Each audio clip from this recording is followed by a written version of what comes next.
Hello बच्चों, class 9th science के chapter 1 हमारे आसपास के पदार्थ में हमने पिछले 3 वीडियोज़ में देखा है, बहुत सारी चीज़ों के बारे में पढ़ा है। आज के इस वीडियो में हम लोग जो टॉपिक पढ़ने वाले हैं वह है क्वथन यानी बॉयलिंग और वाष्पीकरण यानी इवेपोरेशन। बॉयलिंग और इवेपोरेशन, क्वथन और वाष्पीकरण के बारे में हम लोग आज समझने वाले हैं।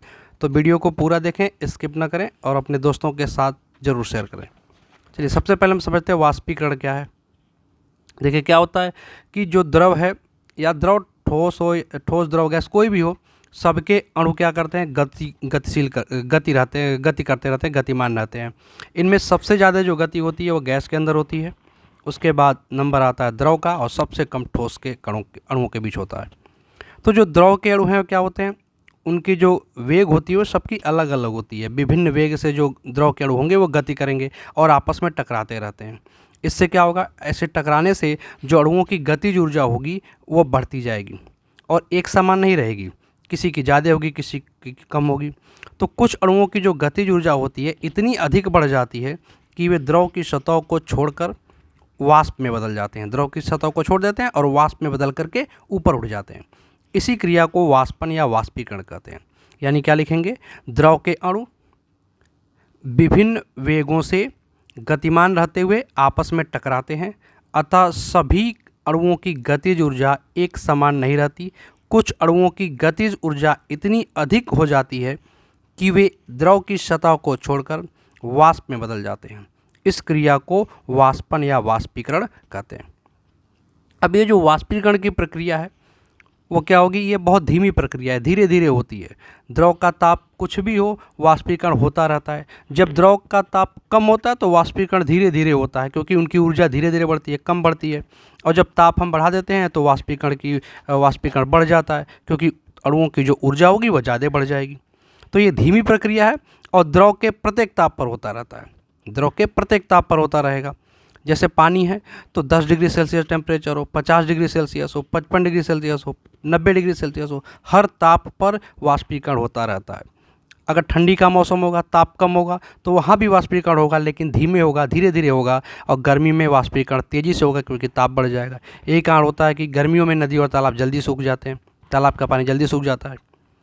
और दूसरी बात कि जो ये वाष्पीकरण होता है ये द्रव की ऊपरी सतह से होता है। अगर ये द्रव है तो द्रव के सिर्फ ऊपरी वाले सतह से, मान लिया ये बर्तन है, बर्तन के अंदर द्रव भरा हुआ है, तो वाष्पीकरण होगा ये द्रव के ऊपरी सतह वाले जो होंगे इनका ही वाष्पीकरण होगा, नीचे से नहीं होगा। पहले इनका वाष्पीकरण होगा, ये वाष्प बन के उड़ जाएंगे, तो फिर इनके नीचे वाले अणुओं का होगा, इस तरह से चलता जाएगा। तो जब भी वाष्पीकरण होगा सबसे ऊपर वाली सतह का होगा, बीच से या नीचे से नहीं होगा। ठीक है, तो ये बात रही वाष्पीकरण की। चलिए अब आगे हम बढ़ते हैं हम लोग अब देखते हैं कि वाष्पीकरण को कौन कौन से कारक प्रभावित करते हैं, किन की वजह से जो हमारा वाष्पीकरण है बढ़ता है या घटता है, इस सब चीज़ों के बारे में हम लोग देखेंगे।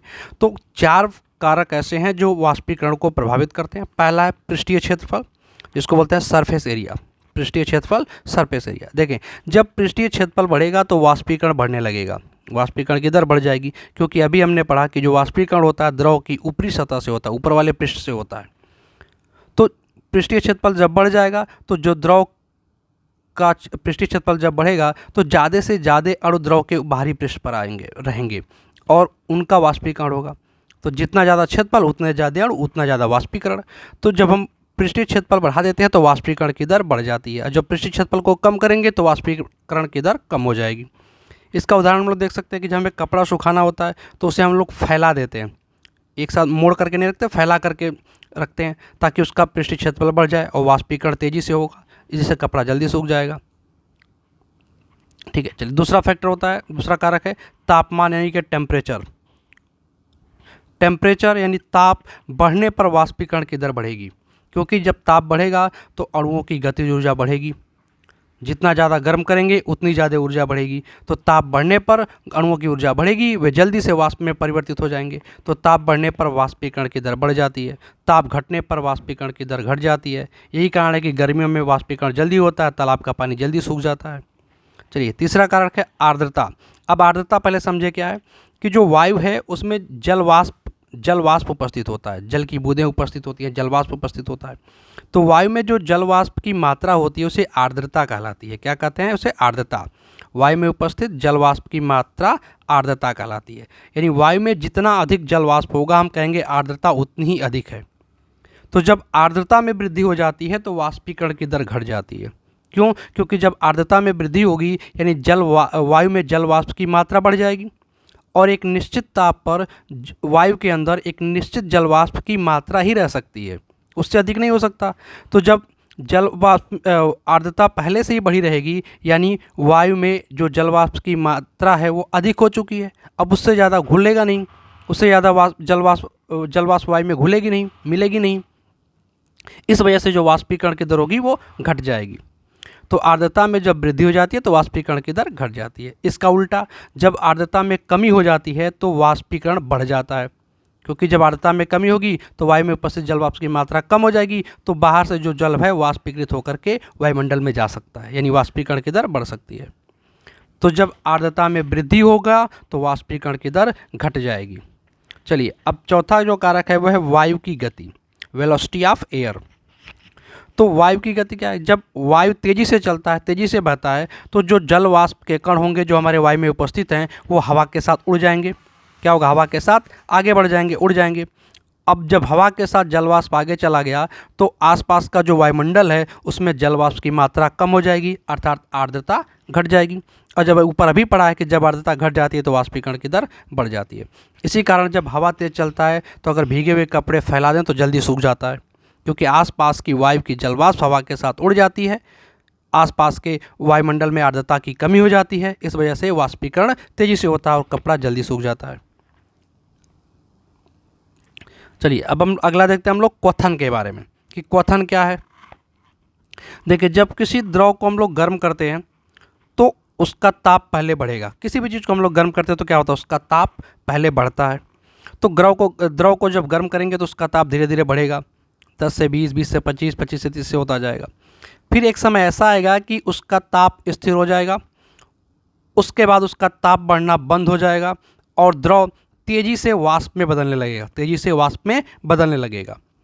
उससे पहले भी वाष्प में बदल रहा था, धीरे धीरे बदल रहा था, लेकिन एक निश्चित ताप पर पहुंचने के बाद जब उसका ताप बढ़ना बंद हो जाता है, उस ताप पर पहुंचने के बाद वाष्पीकरण बहुत तेज़ी से होने लगता है, तीव्र गति से होने लगता है।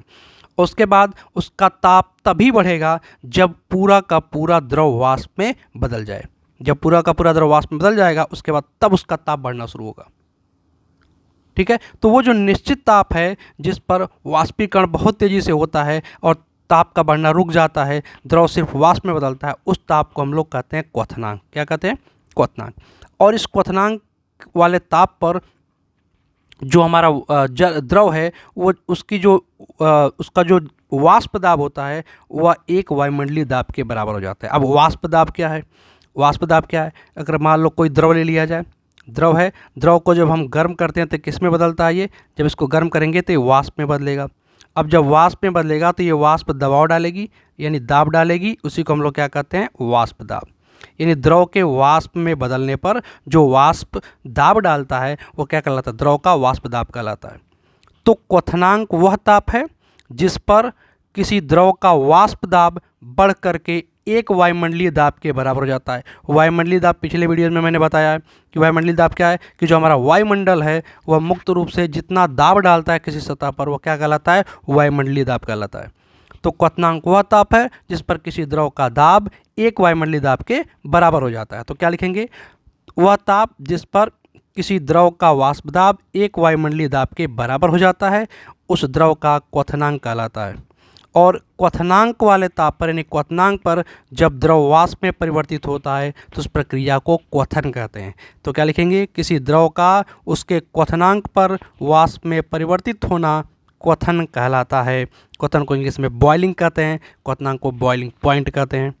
एग्जाम्पल में लिख लेंगे, जल का क्वथनांक 100 डिग्री सेल्सियस होता है, यानी जल को अगर हम गर्म करें तो उसका अधिकतम ताप 100 डिग्री सेल्सियस तक जाएगा, उसके बाद वो तेज़ी से वाष्प में बदलने लगेगा। तो जल का क्वथनांक क्या है? 100 डिग्री सेल्सियस। चले फिर आता है वाष्पन की गुप्त ऊष्मा क्या है। अब देखिए अभी कहा कि जब क्वथनांक तक पहुंच जाएंगे हम ताप बढ़ाते बढ़ाते तो द्रव क्या होगा? तेज़ी से वाष्प में बदलेगा, उसका ताप तो नहीं बढ़ेगा, ताप बढ़ना बंद हो जाएगा। तो यहाँ पर जो क्वथनांक पर जब हम किसी द्रव को गर्म कर रहे हैं तो जो संपूर्ण ऊष्मा है वो किस में जा रही है, सिर्फ और सिर्फ उसको द्रव से गैस में बदलने में खर्च हो रही है, उसका ताप में वृद्धि नहीं करवा पा रही है। तो इसी उस समय जो ऊष्मा है, कह सकते हैं ऊष्मा गायब हो रही है, क्योंकि हमने पीछे भी कहा है ऊष्मा का प्रभाव हम यही मानते हैं कि ताप बढ़े, और यहाँ पर क्वथनांक पर आने के बाद ताप बढ़ना बंद हो जा रहा है, यानी ऊष्मा गुप्त हो जा रही है। ऊष्मा क्या हो रही है, गुप्त हो जा रही है, तो इसी ऊष्मा को गुप्त ऊष्मा कहेंगे। तो कैसे परिभाषित करते हैं कि जब हम द्रव को 1 ग्राम ले लें और उसके क्वथनांक पर उसको वाष्प में परिवर्तित करें, कितने द्रव को, 1 ग्राम द्रव को पूरी तरह से वाष्प में बदलना है, तो जितनी ऊष्मा वहाँ पे लगेगी, जितनी ऊष्मा आवश्यक होगी, वो ऊष्मा क्या कहलाएगी, उस द्रव के वाष्पन की गुप्त ऊष्मा कहलाएगी। तो क्या लिखेंगे, 1 ग्राम द्रव को उसके क्वथनांक पर वाष्प में परिवर्तित करने के लिए आवश्यक ऊष्मा द्रव के वाष्पन की गुप्त ऊष्मा कहलाती है। क्या कहलाती है, द्रव के वाष्पन की गुप्त ऊष्मा कहलाती है। कितना द्रव लेना है, 1 ग्राम, किस ताप पर वाष्प में बदलना है, क्वथनांक पर, किस ताप पर बदलना है, क्वथनांक पर। 1 ग्राम द्रव को उसके क्वथनांक पर वाष्प में परिवर्तित करने के लिए आवश्यक ऊष्मा द्रव के वाष्पन की गुप्त ऊष्मा कहलाती है। तो ठीक है, यहाँ पर वाष्पन की गुप्त ऊष्मा आपको समझ में आ गया। चलिए अब हम देखते हैं आज का लास्ट टॉपिक है हमारा, वाष्पीकरण और क्वथन में अंतर। कि वाष्पीकरण और क्वथन में क्या अंतर है, इवेपोरेशन और बॉइलिंग में क्या डिफरेंस है, क्या अंतर है। अभी हमने पढ़ा कि वाष्पीकरण जो होता है वो धीरे धीरे होता रहता है, ताप कम होगा तो और स्लो हो जाएगा। तो वाष्पीकरण की प्रक्रिया क्या है, धीमी प्रक्रिया है, लिखेंगे यह धीमी प्रक्रिया है। क्वथन क्या होता है, बहुत तेज़ी से होता है, लिखेंगे यह तीव्र प्रक्रिया है। देखिए वाष्पीकरण की प्रक्रिया में क्या होता है, ताप बढ़ता रहता है। हम पानी को गर्म करना शुरू किए, 5 degree, 10 degree, 20 degree, 30 degree temperature बढ़ता जा रहा है, कहाँ तक बढ़ता जा रहा है, 100 डिग्री सेल्सियस तक। तो ये 100 डिग्री सेल्सियस तक क्या हो रहा है, वाष्पीकरण हो रहा है, द्रव वाष्प में बदलना शुरू हो गया, गर्म करते ही वाष्पीकरण शुरू हो गया। तो वाष्पीकरण मतलब क्या है, उसमें तापमान लगातार बढ़ रहा है, कहाँ तक बढ़ता जाएगा, क्वथनांक तक बढ़ता जाएगा। तो इस प्रक्रिया में ताप बढ़ता रहता है। फिर क्वथनांक में क्या कहेंगे, ताप स्थिर रहता है। क्वथन में ताप स्थिर रहता है क्योंकि क्वथनांक पर ही होगा, उसके पहले नहीं होगा। और क्वथन जब तक होता रहेगा तब तक जो हमारा द्रव है उसका ताप स्थिर रहता है, उसमें ताप की वृद्धि नहीं होती है। तो क्या लिखेंगे, ताप स्थिर रहता है। फिर वाष्पीकरण में क्या लिखेंगे, वाष्पीकरण की जो प्रक्रिया किसी भी ताप पर हो सकती है, 10 डिग्री सेल्सियस पे भी होगा, 50 पे भी होगा, 90 पे भी होगा, तो यह किसी भी ताप पर हो सकता है। लेकिन जो क्वथन है वो केवल कहाँ होगा, क्वथनांक पर ही होता है, क्वथनांक से पहले नहीं होगा। ठीक है, फिर आगे आते हैं, यह केवल द्रव के सतह पर होता है, क्या, वाष्पीकरण। वाष्पीकरण द्रव के सतह पर होने वाली प्रक्रिया है, जबकि जो क्वथन है संपूर्ण द्रव में होता है, संपूर्ण द्रव में एक साथ होता है। ऐसा नहीं कि सिर्फ ऊपर वाले द्रव के अणु का ही क्वथन होगा, सब पूरे द्रव में, ऊपर से नीचे सब पूरे में एक साथ क्वथन शुरू हो जाता है। ठीक है, तो इस तरह से हमने आज क्वथन और वाष्पीकरण के बारे में पढ़ा। नेक्स्ट वीडियो में हम लोग बात करेंगे वाष्पीकरण के दैनिक जीवन में उपयोग। हम देखेंगे कि वाष्पीकरण हमारे दैनिक जीवन में कहाँ कहाँ उपयोग हो रहा है, उसके उदाहरण हम लोग देखेंगे। चलिए मिलते हैं नेक्स्ट वीडियो में नेक्स्ट टॉपिक के साथ।